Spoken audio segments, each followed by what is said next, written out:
A seamless tenancy starts with meticulous preparation.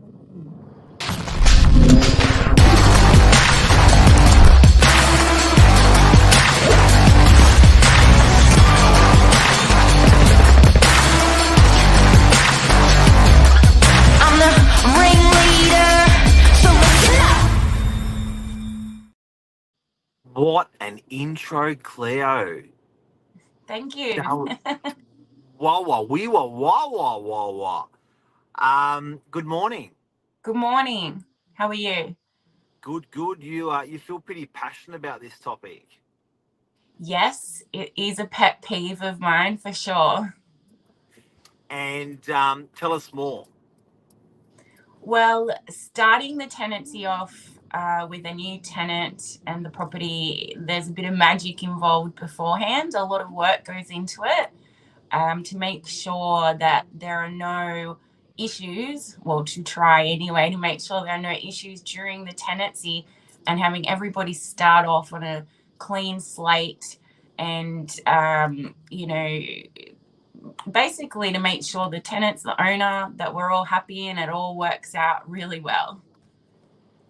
So the things that you're going to talk about today, this is great for a tenant because they're going to be able to save themselves a world of pain if they fix right.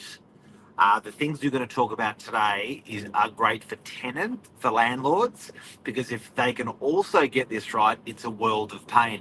And I think from what we're talking about off air before, Cleo, what you're saying is if you get these little things right, a lot of little detail things right up front, it makes big things and that can potentially go really ugly in the end, disappear by getting them right. So let's work through some of the things that you see that you go, oh my God, I love that when people do that.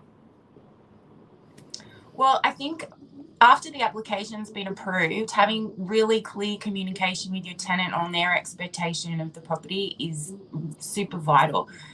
Having things that are included and not included in the property, it goes without say, but some tenants assume, oh, the fridge is staying, or the gardens are maintained, or certain things that you don't communicate well at the start can become a massive problem during the tenancy. So I like to have a conversation with my tenants after they've been approved for the property and just say, look, this is what's included at the property. It's completely vacant. You bring all your own appliances, for example. The garden, if it's a big house, if it's maintained, we let them know it's maintained. If it's not, we let them know.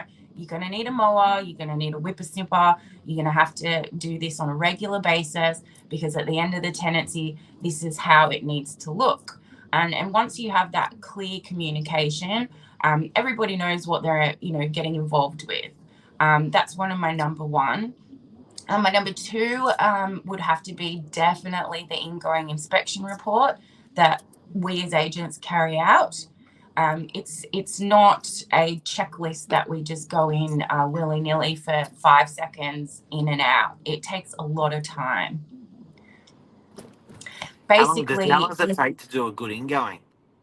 Good ingoing for a 2-bedroom apartment should take you about 40 minutes. If you're experienced and know what to look at, it can take you longer, and it depends what software you're using as well. Like if you're writing your report hand and paper, or if you're using a real high-tech app on your phone, sometimes they can be fiddly. You're adding comments and rooms and attaching photos, and that can take even longer, than just jotting things down and taking photos. There are lots of different styles, and I've seen lots of different reports from different agencies. The main thing is to know what you're looking for and what to report on. Anyone can go into a room and go white paint, white walls, one light. What I'm looking for, in addition to those things, is what can be an issue when this tenant vacates. That's what's going through my head. Even at the beginning, I'm thinking of the end. So is that spot on the carpet going to be a problem for that owner? Is that going to be something the tenant's going to be disputing? And they're the things that I really hone in on with my photos and my reporting. The aesthetics is obvious to the naked eye. It's just It's those little things that we know, and property managers that have gone to NCAT many times know exactly the layers that are involved in what you need to report on. How do you know those things, what you're looking out for, that are going to be a problem in the end? Is that because you've been whipped in tribunal and you've got a massive amount of experience? Or like, how does as a landlord, how do you know that your property manager's done a great job or not done a great job? And is that experience?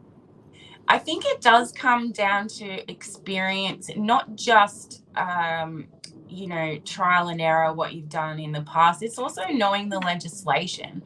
We have to be up to date with legislation. We are an industry that's heavily regulated. Knowing what an owner is able to claim against a tenant's bond, for example, is also the responsibility of the property manager to convey to both the tenant and the owner. Wear and tear, that is just such a loose wording that we use, and some tenants will say, well, that's wear and tear, and we're like, well, no, that's dirty, that's not wear and tear. But knowing what wear and tear is and being reasonable, that's another there's some key words that I've learned at NCAT that are really that stick with me when I do ingoings, outgoings, and talking to my owners and my tenants. The tribunal sees a property, for example, because cleaning's a contentious point for ingoings all the time and outgoings. The property needs to be left reasonably clean. Now, my reasonably clean and your reasonably clean could be from a 1 to an 8 difference. My tenants go, well, it was a bit dusty, but it's not dirty. And the tenant, the owner might go, this is, filthy, and it's maybe a 5 out of 10. So we have to be able to convey the reasonably clean, because I have been to NCAT with a photo zoomed in on a speck of dust that you can't even see. And it's hard, to be able to convince either side that their reasonable is their reasonable, so to speak. And I guess there's a safety for tenants when they're using an agency that they know that they're going to be handled a little bit more professionally when it comes to this preparation we're talking about at the beginning of a tenancy. I think the odds are agency-based preparation, start of tenancies, are going to be a bit smoother in the end than a self-managed one. But I think that even the sometimes if the agent that's done that ingoing or done that initial induction into the property, if they're not experienced and they don't have guidance and good supervision, then it can be a bit of a shit fight for the tenant. Even if the tenant's just done all the right things, I think good agent or bad agent starting with a tenancy can actually influence the tenancy as well. As much as great as the landlord is, or as great as the tenants are, these are the things you watch out for, that a pro watches out for. Definitely. And there's a lot of money involved when things go wrong. It can be a very costly exercise for the owner or the tenant. We try to minimize loss. That's what we do during the tenancy as well, to both sides. Tenant doesn't want their bond touched. Owner doesn't want their property damaged. So we're in the middle to make sure both the bond is intact, both the owner's investment is intact, and that takes a lot of work. So the key point is starting off right and having the right things in place. Everybody knows what's happening, communication, but the documentation to follow up, all of that sort of stuff that we do behind the scenes is what you get with an agency that protects your asset. As a tenant, protects your bond, basically. So, Cleo, a lot of what I'm hearing today about the start of a tenancy is a responsibility of a great real estate agent.